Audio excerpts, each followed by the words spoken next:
Hello, everybody, and today I want to go a little bit into the experiencing side of the self care equation in a way that's a little bit more practical and gives you a little bit of information on kind of how we're viewing this process moving forward.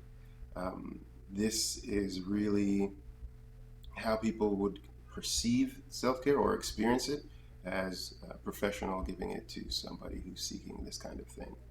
Now, the first things we want to make sure is that the person that's seeking self care knows that they don't have all the answers and they're here seeking those answers. They generally will come into um, self care from lots of different experiences, and they might already have pre formed ideas of what self care is. And the idea is that they will not know what self care is. They will just be able to experience the change that it makes, mainly, and in that way feel that they're moving forward and feeling good about the changes that are being made. Now, let's take a little bit more of a kind of thought process behind that. So, the idea as a self care professional is that I must be the experience. When people come in to see me, I have to have that experience that makes the difference. And this is best done by personal growth outside of your own clients. So, to be a self care professional, there is a lot of personal work that you have to do, and you have to overcome a lot of your own challenges. And in this way, you embody this environment that ultimately is calming and kind of guiding in nature.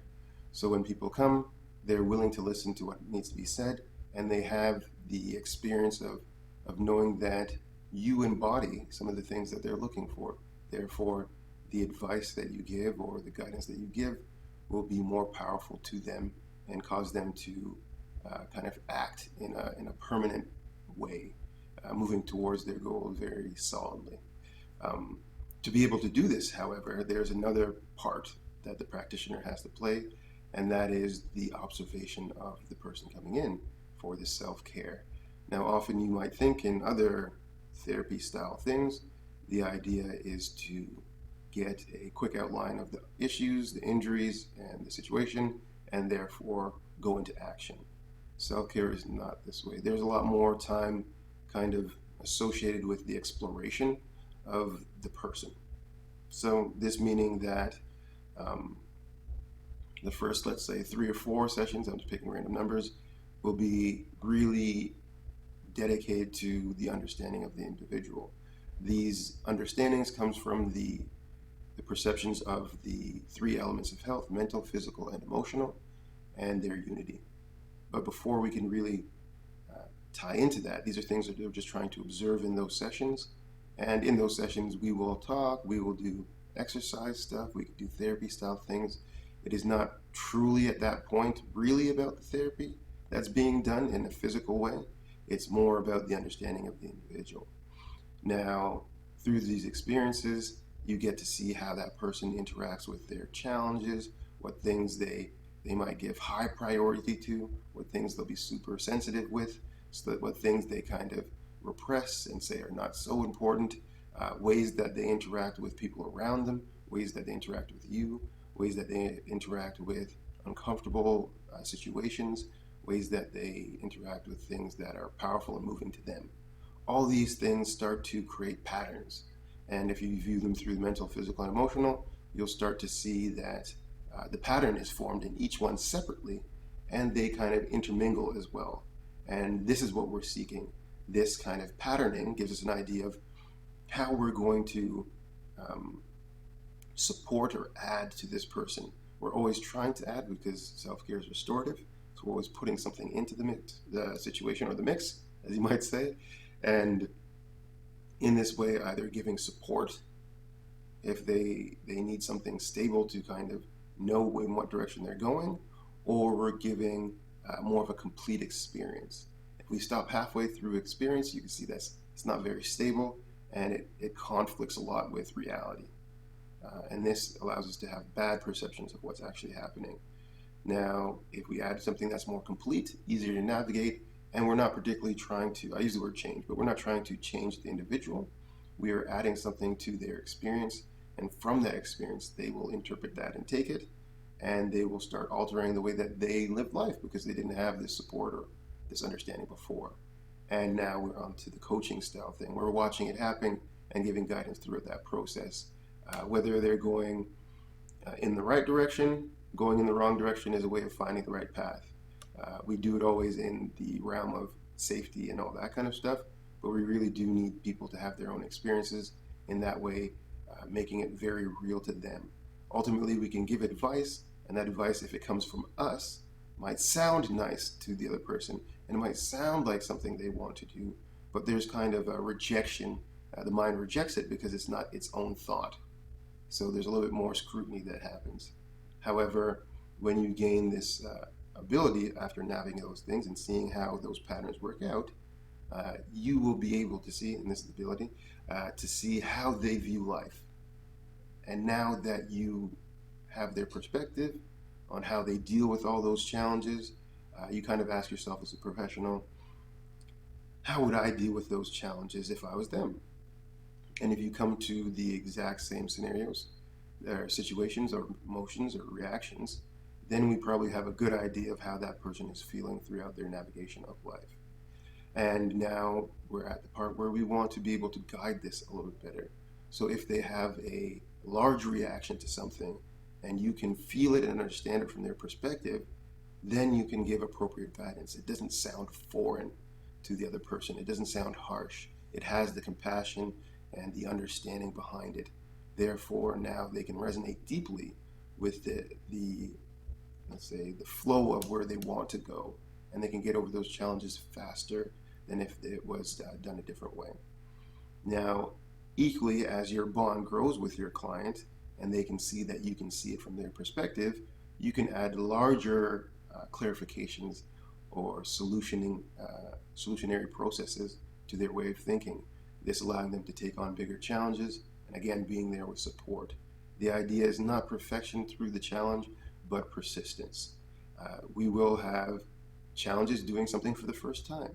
And in embracing that there will be challenges, when we meet those challenges, it's no big deal. We now just look at them and find out ways to surpass those challenges.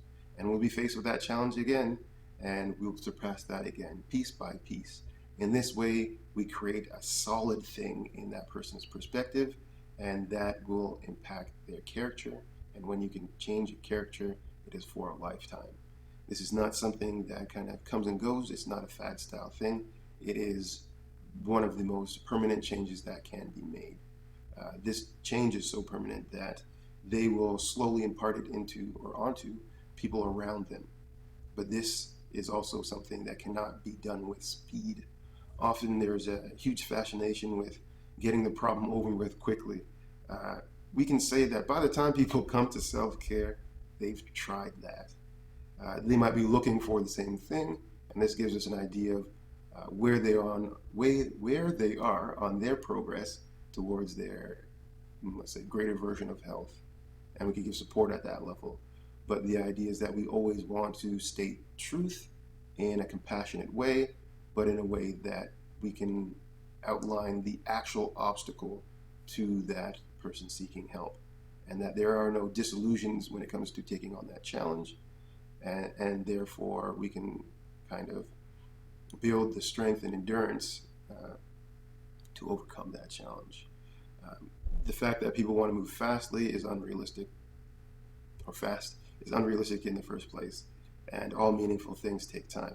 So we have to also, in our process of giving care as a self-care professional, we want to impact or impart that feeling of things, that it will take time, and that's just the time it takes.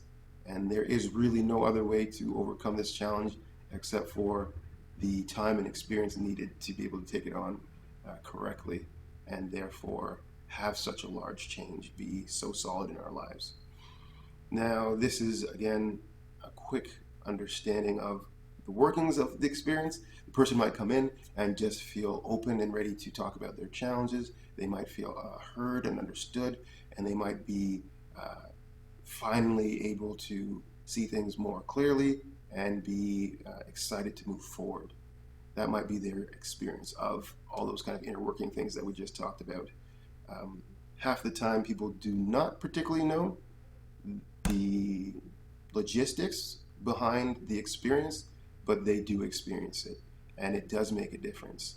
Generally, stress and frustration comes from the unexpression of something. So if you can allow somebody to have that expression, and then not only have that expression, but then feel like it is valid in the way that they see things, and then see that there is a better opportunity for them to move towards where they want to actually move, and maybe show them that their actions and their thoughts are kind of going against each other in that way. That's where the frustration or deeper frustration is coming from. And if we only kind of diminish one, then the one that we really want can start its journey. Nature in ourselves as humans is very strong and powerful, so we do have to put up a lot of force to stop growth from happening. And therefore, if we just take some of the pressure off, then growth will start to persevere. So we're not necessarily looking for the eradication of bad habits per se, but the lessening of that and the heightening of the thing that is most important to us. And in that way, it will take care of itself. So that is a bit of insight on the experiencing of self-care from a kind of practitioner-client experiencing. Ultimately, again, I'm using words to express a feeling of something that is very tangible but not seen.